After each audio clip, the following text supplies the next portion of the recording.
vers la lumière. Un espace de réflexion et de partage où chaque épisode est une invitation à avancer, main dans la main, vers ce qui éclaire nos vies.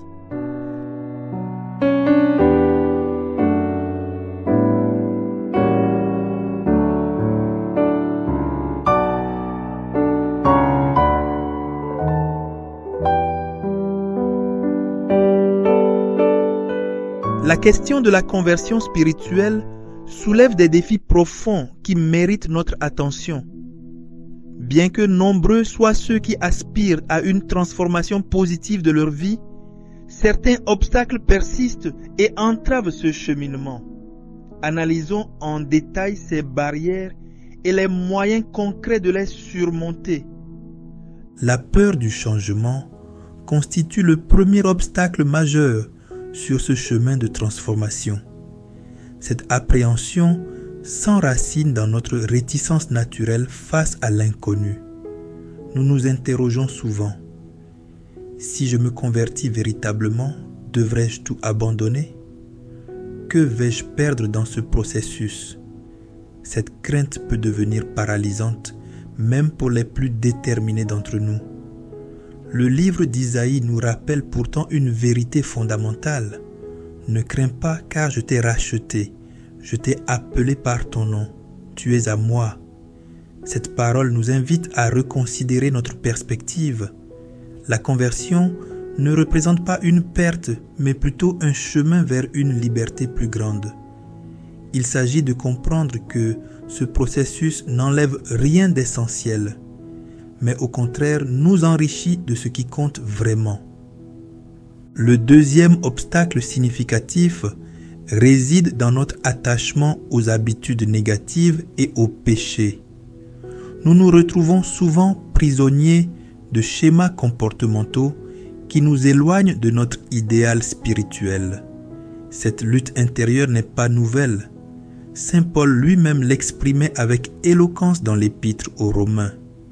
Le bien que je veux, je ne le fais pas, et le mal que je ne veux pas, je le fais. Cette contradiction interne peut sembler insurmontable au premier abord. La solution réside pourtant dans une approche progressive et réaliste.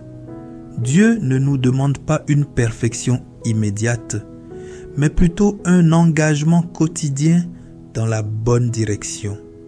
Il s'agit de prendre une décision à la fois, de choisir le bien aujourd'hui, puis de recommencer demain avec la même détermination. Le troisième obstacle majeur concerne le découragement et le sentiment profond d'indignité. Après plusieurs tentatives infructueuses de changement, il devient facile de se considérer comme trop éloigné de Dieu, trop pécheur pour mériter une transformation. Ce sentiment d'indignité peut créer un cercle vicieux d'autodépréciation et d'abandon. Pourtant, l'évangile de Luc nous rappelle une vérité essentielle. Ce ne sont pas les bien portants qui ont besoin de médecins, mais les malades. Cette parole souligne que la conversion s'adresse précisément à ceux qui se sentent imparfaits et indignes. Le sacrement de la confession se présente alors comme un outil précieux de renouveau, offrant l'opportunité de recommencer à zéro et de retrouver l'espérance. La conversion représente fondamentalement un appel à la liberté et à l'authenticité. Bien que les obstacles soient réels et parfois intimidants, ils ne sont pas insurmontables. La clé réside dans la compréhension que nous ne sommes pas seuls dans ce processus. Une force supérieure nous accompagne et nous soutient dans chaque étape. Au plus profond de notre être, nous aspirons à dépasser la médiocrité, à vivre en paix avec une conscience claire et alignée avec nos valeurs les plus profondes. Cette transformation ne nécessite pas un bouleversement radical instantané, mais plutôt une progression constante et réfléchie. Chaque journée offre une nouvelle opportunité de faire un pas vers la lumière, de prendre une décision qui nous rapproche de notre objectif spirituel.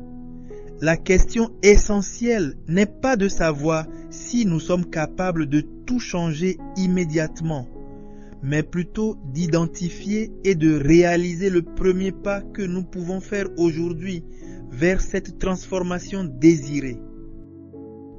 Alors aujourd'hui, quel premier pas peux-tu faire? La conversion demeure un processus personnel et unique pour chacun, mais les obstacles que nous rencontrons sont souvent similaires. En reconnaissant ces défis et en adoptant une approche progressive et bienveillante envers nous-mêmes, nous pouvons avancer avec confiance sur ce chemin de transformation spirituelle. Merci d'avoir écouté Un pas vers la lumière. Partage cet épisode si tu penses qu'il peut aider quelqu'un et surtout, avançons ensemble vers la lumière.